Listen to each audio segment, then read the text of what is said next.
গোবিন্দগঞ্জে স্থাপিত হবে রংপুর ইপিজেড এবং সেটা স্থাপিত হবে সাহেবগঞ্জ বাগদা ফার্মের যে বাণিজ্যিক জায়গা রয়েছে সরকারি মালিকানাধীন সেই জায়গায়। গোবিন্দগঞ্জে কর্মরত সাংবাদিকরা উইকে ডাক দিয়েছে। তারা বলছে, আসুন সবাই মিলে ঐক্যবদ্ধ হই, প্রচারণা চালাই। সাংবাদিকদের হয়তো দৃষ্টিগোচর হয়েছে যে গোবিন্দগঞ্জ ইপিজেড বাস্তবায়ন নিয়ে, আন্দোলন নিয়ে এবং অনেকের মাঝে হয়তো বিভেদ সৃষ্টি হয়েছে। এজন্য তারা ফেসবুকে পোস্ট দিয়ে একের পর এক পোস্ট দিয়ে এই ঐক্যের আহ্বান জানিয়েছে। প্রচারণা চালাতে সবাইকে ঐক্যবদ্ধ হতে বলেছে। এটা একটা ভালো দিক। একটা আন্দোলনে অনেক স্রোত থাকবে, অনেক মত থাকবে, অনেক পথ থাকবে, এটাই স্বাভাবিক। হাতের 5টা আঙ্গুল সমান না। ঠিক তেমনিভাবে এই আন্দোলনে সবাই এক কাতারে একই মেন্টালিটি নিয়ে হবে, এটাও ঠিক না। সবাই যে যার মতো থাকবে, যে যার মতো কাজ করবে, কিন্তু মূল বিষয়টাতে সবাই ঐক্যবদ্ধ হতে হবে।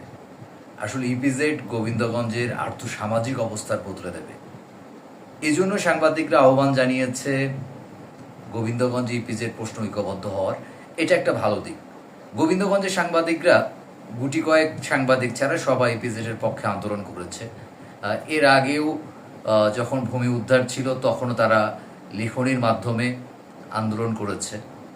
সবাই তো আর রাস্তায় দাঁড়িয়ে স্লোগান দেবে না, বুদ্ধিভিত্তিক কাজও কেউ করবে, বুদ্ধিভিত্তিক কাজ করেছে। সাংবাদিকদের পক্ষ থেকে গতকাল শনিবার অনেকগুলো ফেসবুকে পোস্ট করা হয়েছে। যারা গোবিন্দগঞ্জে কর্মরত সাংবাদিক এবং যারা অ্যাক্টিভ সাংবাদিক তাদের পক্ষ থেকে বলা হয়েছে যে আসেন ইপিজেড প্রশ্নে আমরা সবাই ঐক্যবদ্ধ হই, প্রচারণা চালাই। সাধুবাদ জানাচ্ছি, এমন উদ্যোগকে সাধুবাদ জানাচ্ছি এবং সাধুবাদ জানাচ্ছি।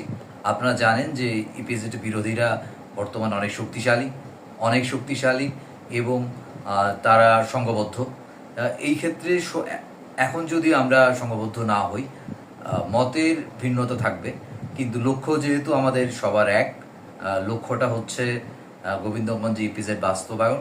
সেজন্য অবশ্যই আমাদের সবাইকে প্রচারণায় এবং যার যেমন বুদ্ধিভিত্তিক কাজ রয়েছে, যার যেমন সাংগঠনিক দক্ষতা রয়েছে, যার যেমন নেতৃত্ব দেওয়ার যোগ্যতা রয়েছে, সব জায়গা থেকে এগিয়ে আসতে হবে।